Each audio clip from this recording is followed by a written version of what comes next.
सबको जय मसीह की। प्रभु यीशु मसीह के नाम से इस प्रार्थना में और आज के वचन में सबों का स्वागत करते हैं। महान परमेश्वर का धन्यवाद करते हैं कि परमेश्वर ने एक और बार आप सबों के बीच में हमें लाया। आप सबके बीच में परमेश्वर के वचन को लेकर मैं आया हूँ। मैं विश्वास करता हूँ कि आज के वचन से परमेश्वर के बहुत सारे आशीषों को आप प्राप्त करेंगे। जैसा कि आप लोगों ने थंबनेल में और डिस्क्रिप्शन में टाइटल में आप लोगों ने देखा कि प्रार्थना का अर्थ क्या है। प्रार्थना का अर्थ क्या है, आप लोगों ने इस विषय को देखा है। तो आइए आज इस विषय में हम लोग देखते हैं कि प्रार्थना का अर्थ क्या है। तो सबसे प्रथम बात यह है कि प्रार्थना का मतलब है कि परमेश्वर से हम बात करते हैं। प्रार्थना का अर्थ है कि हम परमेश्वर से बातें करते हैं, हम परमेश्वर के संगति में आते हैं। हालेलुया। और जब हम प्रार्थना करते हैं तो परमेश्वर से अपने मन की बातों को करते हैं, परमेश्वर से हम तमाम बातों को करते हैं ताकि परमेश्वर हमारी बातों को सुनकर, हमारी प्रार्थनाओं को सुनकर परमेश्वर हमें उत्तर दे। और परमेश्वर जब हमें उत्तर देता है तो वो हमें आशीष के रूप में मिलता है और हमारे जीवन में परमेश्वर अद्भुत काम करते हैं। हालेलुया। तो आइए उत्पत्ति की पुस्तक से एक वचन पढ़ेंगे ताकि हमें समझ में आए कि प्रार्थना पहले किस रीति से हुआ करता था। और मनुष्य जो परमेश्वर, जब आदम और हव्वा ने पाप नहीं किया उस समय परमेश्वर की संगति मनुष्य के साथ और मनुष्य की संगति परमेश्वर के साथ किस रीति से था, हम वो देखेंगे। आइए उत्पत्ति की पुस्तक में हम लोग पढ़ेंगे उसका 3 अध्याय 8 से लेकर 13 वचन तक। मैं पढ़ता हूँ आप लोग के लिए। यहाँ लिखा है, आप सब भी अपने अपने बाइबल को खोल कर आप लोग पढ़ सकते हैं। उत्पत्ति 3 अध्याय 8 से लेकर 13 वचन तक। यहाँ लिखा है, तब यहोवा परमेश्वर जो दिन के ठंडे समय वाटिका में फिरता था का शब्द उनको सुनाई दिया। तब आदम और उसकी पत्नी वाटिका के वृक्षों के बीच यहोवा परमेश्वर से छिप गए। तब यहोवा परमेश्वर ने पुकार कर आदम से पूछा, तू कहाँ है? उसने कहा, मैं तेरा शब्द बारी में सुनकर डर गया, क्योंकि मैं नंगा था इसलिए छिप गया। उसने कहा, किसने तुझे बताया कि तू नंगा है? जिस वृक्ष का फल खाने को मैंने तुझे मना किया था, क्या तूने उसका फल खाया है? आदम ने कहा, जिस स्त्री को तूने मेरे संग रहने को दिया है उसी ने उस वृक्ष का फल मुझे दिया और मैंने खाया। तब यहोवा परमेश्वर ने स्त्री से कहा, तूने यह क्या किया है? स्त्री ने कहा, सर्प ने मुझे बहका दिया, तब मैंने खाया। हालेलुया।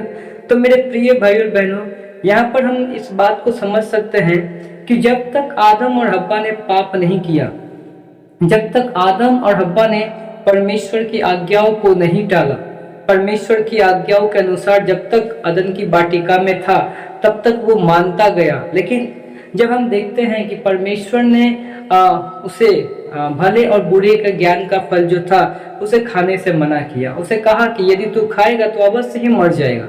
तो मेरे प्रिय भाइयों बहनों, हम यहाँ से इस बात को देखते हैं कि जब तक आदम और हव्वा पाप नहीं किया तब तक हम देखते हैं कि परमेश्वर स्वयं उनसे बातें करने के लिए अदन की वाटिका में आया करते थे और अदन की वाटिका में परमेश्वर उनसे बातें करते थे और उसके साथ आदम और हव्वा भी परमेश्वर से बातें करते थे। लेकिन जैसे ही परमेश्वर की आज्ञाओं को आदम और हव्वा तोड़ा, वैसे ही हम देखते हैं कि परमेश्वर और मनुष्य के बीच में एक बहुत दूरी आ गया। हम देख रहे हैं यहाँ पर 8 वचन में हम देखते हैं कि जब परमेश्वर अदन की वाटिका में आदम और हव्वा से बातें करने के लिए आया तो वहां पे हम इस बात को देख पा रहे हैं कि आदम और हव्वा डर से झाड़ियों के पीछे जाकर छिप गया।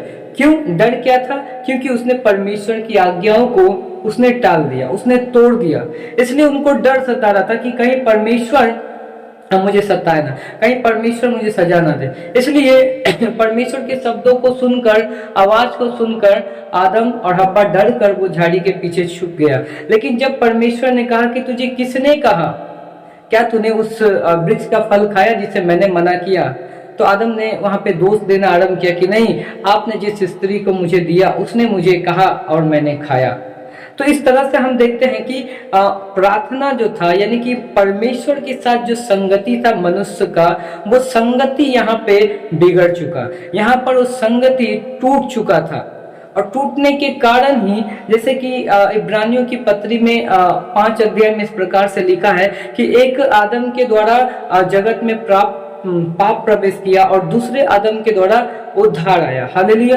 दूसरे आदम के द्वारा जीवन आया, एक आदम के द्वारा मृत्यु, दूसरे आदम के द्वारा जीवन। तो यहाँ पे हम देखते हैं कि जो मृत्यु है वो परमेश्वर से अलगाव होने के कारण, दूरी होने के कारण भी एक मृत्यु है, जो कि हमें आत्मिक मृत्यु हम कहते हैं कि आत्मिक मृत्यु है कि यदि कोई परमेश्वर से दूर होकर वो नरक चले जाते हैं तो वो आत्मिक मृत्यु की दशा में है, वो आत्मिक मृत्यु है।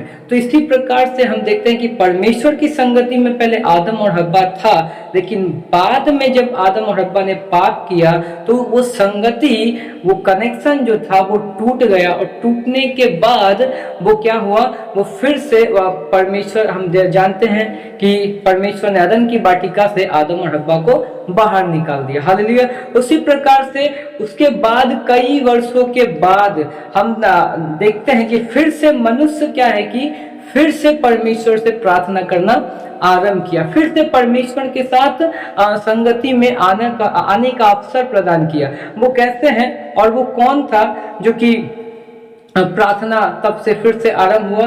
यदि हम उत्पत्ति की ही पुस्तक में उसका 4 अध्याय और यदि 25 से पढ़ते हैं 26 तक, यहाँ तो हमें साफ साफ यहाँ पे पता चलेगा कि यहाँ बात क्या है। मैं आप लोग के लिए पढ़ता हूँ उत्पत्ति की पुस्तक 4 अध्याय 25 और 26 आयत। यहाँ लिखा है, आदम अपनी पत्नी के पास फिर गया और उसने एक पुत्र को जन्म दिया और उसका नाम यह कह के सेत रखा, परमेश्वर ने मेरे लिए हाबिल के बदले जिसको कैन ने घात किया एक और वंश ठहरा दिया है। सेत के भी एक पुत्र उत्पन्न हुए और उसने उसका नाम एनोस रखा। इसी समय से लोग यहोवा से प्रार्थना करने लगे। हालेलुया। तो यहाँ जो एनोस है, एनोस के समय से ही, एनोस के टाइम से ही फिर से लोग क्या है कि परमेश्वर से जुड़ने की कोशिश कर रहे थे। वो भी कैसे? प्रार्थना के माध्यम से।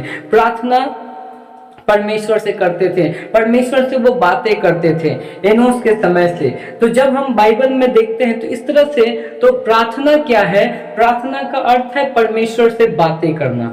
प्रार्थना का अर्थ है कि हम अपने अपने मन की बातों को, अपने दिल की बातों को हम परमेश्वर को खुलकर कह सकते हैं। हालेलुया। भजन संगीता यदि हम 62 अध्याय उसका शायद 8 वचन अगर पढ़ते हैं तो वहां पे ऐसे लिखा है कि हे लोगों, अपने अपने मन की बातों को परमेश्वर के सामने खुलकर कहो। हालेलुया।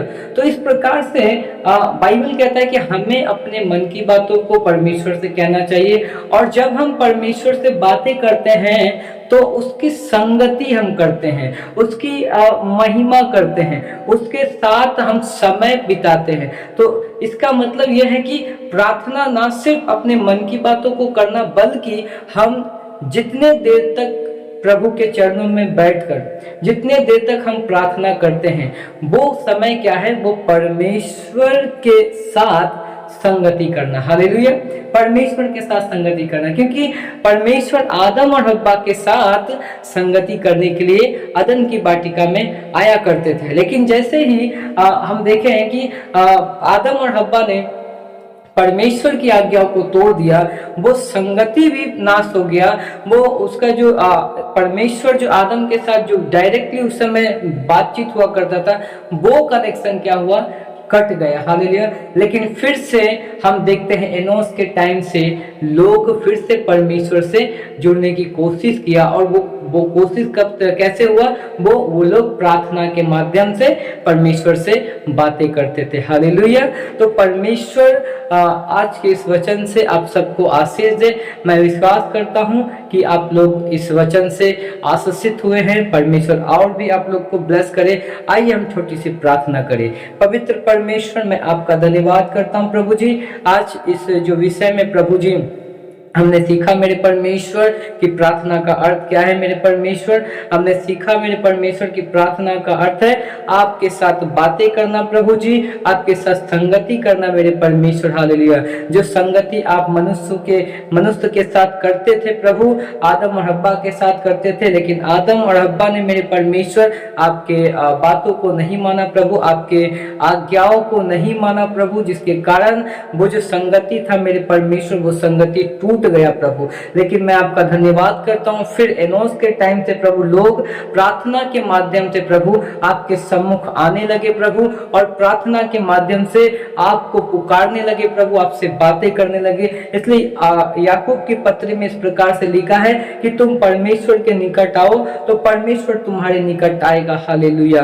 प्रभु प्रकाशित वाक्य में इस प्रकार लिखा है कि परमेश्वर का डेरा मनुष्य के बीच में है और परमेश्वर मनुष्य के बीच में डेरा करना चाहता है। हाँ मेरे परमेश्वर, जितने भी भाई बहन आज इस वचन को सुने हैं मेरे खुदा, वो आपके साथ संगति कर सके मेरे परमेश्वर, वो आपके साथ बैठकर प्रभु अपने तमाम मन की बातों को, अपने दिल की बातों को प्रभु आपके सामने खुलकर कहे मेरे परमेश्वर। मैं विश्वास करता हूं क्योंकि यीशु मसीह ने हमें सिखाया प्रभु जी कि जो कुछ तुम मेरे नाम से मांगोगे मेरे पिता से, मेरे पिता वो मेरे नाम से तुम्हें देगा। हालेलुया। हाँ प्रभु, आज जो भी बहन या भाई या परिवार में प्रभु शांति अशांति हो प्रभु, लड़ाई झगड़ा रोग बीमारी जो भी है पिता, मैं विश्वास करता हूँ प्रभु कि इस वचन से प्रभु उनको आशीष मिला प्रभु। मैं विश्वास करता हूँ मेरे परमेश्वर कि वो अपने जीवन में प्रभु जी हर एक बातों में प्रभु वो प्रार्थना करने वाले बने पिता परमेश्वर, क्योंकि प्रार्थना ही एकमात्र वो जरिया है पिता जिससे कि हम आपके सम्मुख आ सकते हैं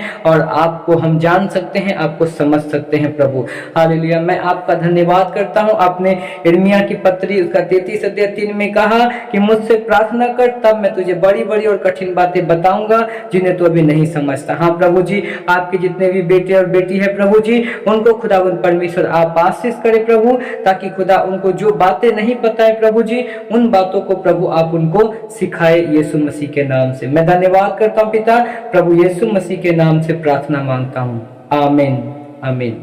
सबको जय मसीह की। God bless you. परमेश्वर आप सबको बरकत दे, परमेश्वर आप सबको संभाले यीशु मसीह के नाम से। हालेलुया।